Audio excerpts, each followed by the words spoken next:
Assalamualaikum warahmatullahi wabarakatuh. Perkenalkan, nama saya Vini Andriani Airlolo dengan NIM WN 101232331 kelas R1E mahasiswa Universitas Widya Nusantara. Baik, di sini saya akan menjelaskan tentang apa sih itu proses pembekuan darah ketika terjadi pada luka. Itu pembekuan darah. Jantung memompa darah ke seluruh tubuh dengan bantuan arteri dan pada gilirannya darah kembali ke jantung melalui vena. Darah mengalir melalui pembuluh darah untuk mengantarkan oksigen dan nutrisi yang dibutuhkan ke berbagai sel dalam tubuh. Namun, bila pembuluh darah rusak atau robek, maka proses pembekuan darah akan terjadi. Pembekuan darah atau koagulasi berperan penting dalam memperbaiki pembuluh darah.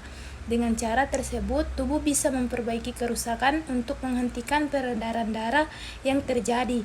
Misalnya ketika kamu terluka dan terjadi kerusakan pada lapisan pembuluh darah, trombosit akan membentuk sumbatan awal di area yang terkena. Sel darah tersebut kemudian akan memulai proses pembekuan darah dengan bantuan faktor pembekuan tertentu yang diproduksi dalam tubuh. Selanjutnya, bagaimana prosesnya? Perlu diketahui, pembekuan darah adalah bagian dari hemostasis sebagai cara tubuh untuk menghentikan pendarahan dari pembuluh darah yang terluka. Setelah proses pembekuan darah selesai, tubuh memiliki mekanisme kendali untuk mengontrol dan membatasi pembekuan. Hal itu termasuk melarutkan kelebihan gumpalan darah yang tidak diperlukan lagi. Bila ada kelainan di bagian manapun dari sistem yang mengontrol pendarahan, maka pendarahan atau pembekuan yang berlebihan bisa terjadi. Kondisi tersebut berpotensi mengancam jiwa. Misalnya, bila pembekuan darah terjadi secara berlebihan, hal itu bisa menyebabkan stroke dan serangan jantung, karena gumpalan darah bisa berjalan dan menyumbat pembuluh darah di organ tersebut.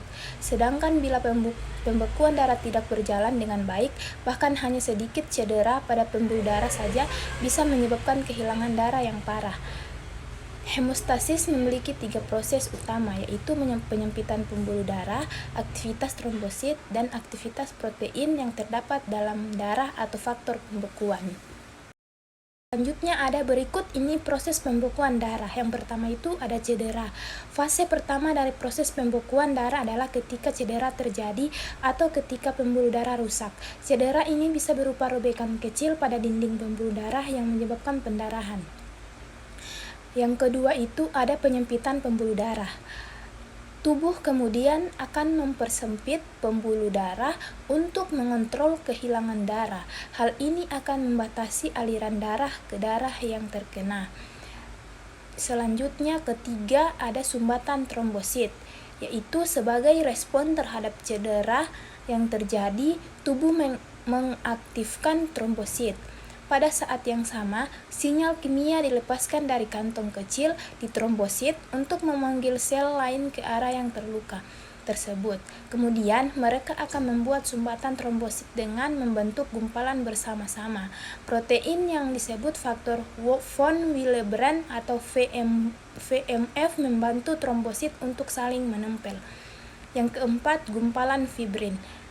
Selanjutnya, faktor pembekuan darah memicu produksi fibrin, yaitu zat kuat seperti untai yang mengelilingi sumbat trombosit dan membentuk gumpalan fibrin. Selama berhari-hari atau berminggu-minggu, gumpalan fibrin menguat dan kemudian larut saat dinding pembuluh darah yang terluka menutup dan sembuh. Itulah penjelasan singkat dari saya tentang proses pembekuan darah ketika terjadi luka. Bila ada kata yang kurang berkenan, saya mohon maaf. Wabillahi taufiq wal hidayah. Wassalamualaikum warahmatullahi wabarakatuh.